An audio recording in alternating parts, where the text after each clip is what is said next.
పరాక్రము గలవాడు అని చెప్పేసి అర్థం అంట.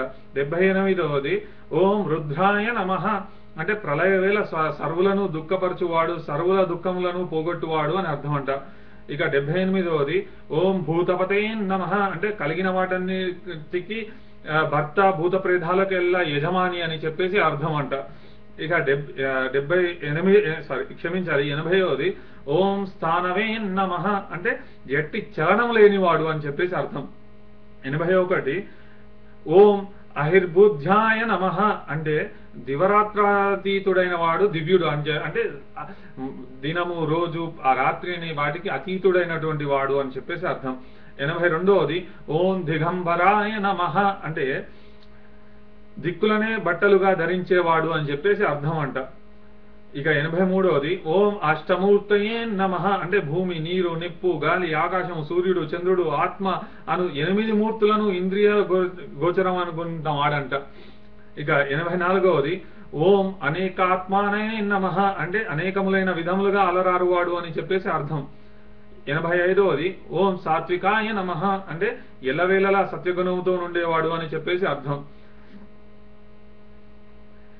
86వది ఓం సిద్ధ విగ్రహాయ నమః అంటే నిష్కలంకమగు స్వచ్ఛమైన స్ఫటికము వలె భాషించే రూపం గలవాడు అని అర్థం అంట. ఇక 87వది ఓం శాశ్వతాయ నమః అంటే ఉండుట లేకపోవట అనే భేదం లేకుండా సర్వకాల సర్వావస్థల యందు ఉన్నట్లు లేకుండాటయు లేనట్లు ఉండుటయు గలవాడు అని చెప్పేసి అర్థం అంట. ఇక 88వది ఓం కండపరశే నమః ఓం కండపరశవే నమః పరశవును రాక్షసును ఖండించిన వాడు, గండ్రగొడ్డలి అందులో ఒక విశేషమైన ఆయుధము ధరించువాడు అని చెప్పి అర్థమంట. ఇక 89వది ఓం ఆజయ నమః ఓం అజాయ నమః అంటే పుట్టుక అనేది లేనివాడు అని అర్థం.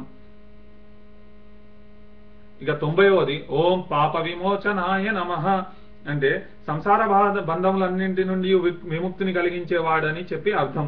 91వది ఓం రుఢాయ నమః అంటే నిత్యము సుఖించువాడు, సుఖం కలిగించువాడు అని చెప్పేసి అర్థం. 92వది ఓం పశుపతియే నమః అంటే సంసార బంధాలను పాశములచే బంధింపబడ్డ జీవులందరికీ యజమాన్యం వహించువాడు అని చెప్పి అర్థం. 93వది ఓం దేవాయ నమః అంటే దివ్యమైన వాడు అని అర్థం. 94వది ఓం మహాదేవాయ నమః అంటే దేవతలందరిలోనూ శ్రేష్ఠుడైన వాడు. 95వది ఓం అవ్యయాయ నమః అంటే తరుగుదల లేనివాడు, స్త్రీ పురుష నసంపుల లింగములకు అతీతుడు. 96వది ఓం హరయే నమః సర్వార్థి హరికుడు, విష్ణు స్వరూపం తని అయిన వాడు అని అర్థం. 97వది ఓం శూషదంత విధే నమః ఓం శూషదంత విధే నమః శూషడము సూర్యుని యొక్క దంతములు రాలగొట్టినవాడు అని అర్థం. 98వది అవ్యగ్రహాయ నమః అంటే ఎటువంటి తాపమును పొందనివాడు. 99వది ఓం దక్ష ద్వార హరాయ నమః అంటే దక్షుని యజ్ఞం నాశన చేసిన వాడు అని చెప్పేసి అర్థం అంట. 100వది ఓం హరాయ నమః అన్ని అన్నింటినీ హరించేవాడు అని చెప్పేసి. 101వది ఓం భగనేత్ర విధేనము అని ఓం భగనేత్ర విధేన నమః అంటే భగుడనే సూర్యుని యొక్క కండ్లను ఉడకబెరికిన వాడు అని చెప్పేసి అర్థం. 102వది ఓం అవ్యక్తాయ నమః అంటే ఎవరికి తెలియబడని వాడు అని చెప్పేసి అర్థం. 103వది ఓం సహస్రాక్షాయ నమః అంటే 1000 కన్నులు గలవాడు అని అర్థం. 104వది ఓం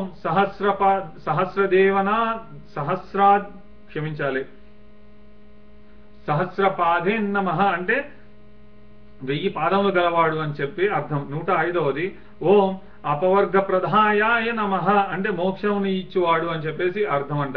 106వది ఓం అనంతాయ నమః అంటే తుది అనేది లేనివాడు అని చెప్పేసి అర్థం. ఇక 107వది ఓం తారకాయ నమః అంటే సంసార సాగరంను తరింపజేయువాడు అని అర్థం. ఇక 108వది ఓం పరమేశ్వరాయ నమః అంటే లౌకిక జగత్తుకు అతీతమైనది, చావు పుట్టుకలు లేనిది, శాశ్వతమైనది, పరమపదమునకు ప్రభువు. ఇవి శివుడి యొక్క 108 పేర్లకు వివరణలు. నిత్యము రోజుకి ఒక్కసారైనా ఈ వివరణ మనం మననం చేసుకుంటూ శివాష్టోత్తర శతనామ స్తోత్రం స్మరించువారు శివానుగ్రహ పాత్రులై ప్రారబ్ధ విముక్తులై ఆయురారోగ్య ఐశ్వర్యములు కలిగి వర్ధిల్లుతారు నారద అని బ్రహ్మ చెప్పాడంట. చెప్పి ఇంకా ఇలా చెప్తున్నాడు, శివుడే పరుడు, శివుడే నరుడు, నీయందు నాయందు ఉన్నదా శివుడు, మన అందరి విభూతులు కూడా ఆ శివుడివే, ఆయన తప్ప మరేది లేదని తెలుసుకొని ఆరాధించిన వాడు తరించని వాడు లేడు అని బ్రహ్మ వద్ద ఉపదేశితుడై నారదుడు శివస్వరంతో పునః తన లోక సంచారానికి బయలుదేరి వెళ్ళిపోయాడు అని సూతుడు చెప్పగా విన్న ఋషులు, మహాభాగా సర్వేశ్వరుడైన శివుడు కుబేరుడికి స్నేహం ఎలా కుదిరింది, ఆ వివరం చెప్పి మమ్మల్ని జ్ఞానాలని చెయ్యి అని కోరగా సూతుడు కుబేరోపాఖ్యాన్ని గుణనిధి కథతో ఆరంభించాడంట. ఆ గుణనిధి కథ, గుణనిధి శివరాత్రి పూజ అనేవి మనం తదుపరి వీడియోలో తెలుసుకుందాం. ఓం నమః శివాయ.